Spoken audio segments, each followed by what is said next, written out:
O'zbekiston xalq qahramoni, shoir, tarjimon, publitsist, jamoat arbobi Abdulla Oripov 1941-yilning 21-martida Qashqadaryo viloyati Koson tumanida Nekus qishlog'ida tug'ilgan. O'rta maktabni oltin medal bilan tamomlagan. 1958-yil O'zbekiston Milliy universitetining jurnalistika fakultetida o'qidi. Sharq yulduzi jurnalida adabiy xodim, Yosh gvardiya va G'afur G'ulom nomidagi adabiyot va san'at nashriyotida muharrir, O'zbekiston yozuvchilar uyushmasida maslahatchi, Toshkent davlat madaniyat institutida ustozlik qilgan. Sharq yulduzi jurnalida muharrir, O'zbekiston yozuvchilar uyushmasining kotibi. 1989-yil O'zbekiston Respublikasi mualliflik huquqini himoya qilish davlat agentligi raisi lavozimlarida ishlagan. 2009-yildan boshlab esa O'zbekiston yozuvchilar uyushmasining faxriy raisi. U 1990-yilda O'zbekiston Oliy Majlisining deputati etib saylangan.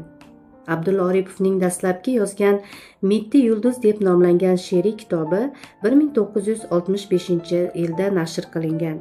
Keyinchalik Ko'zlarim yo'lingda, Onajon, Ruhim, O'zbekiston, Hayrat, Yurtim jamoli, Yuzma-yuz, Najot qal'asi, Jannatga yo'l kabi 60 ga yaqin to'plamlari chop etilgan.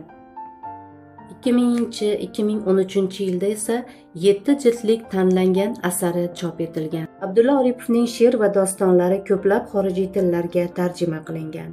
Uning Hur o'lkam nomli asari Istanbulda turk tilida nashr etilgan.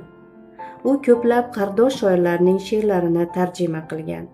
U dostonnafis va dramaturg sifatida ham ma'lum va mashhur. Xususan Sohibqiron deb nomlangan she'riy dramasi va Istiqlol manzaralari dostoni shoirga katta shuhrat keltirdi.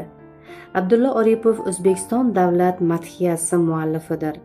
U 1994-yil Abdulla Qodiriy nomidagi davlat mukofoti bilan 1998-yil O'zbekiston xalq qahramoni yuksak unvoni bilan taqdirlangan. Abdulla Oripov 2016-yil AQShning Texas shtatida 76 yoshida vafot etgan.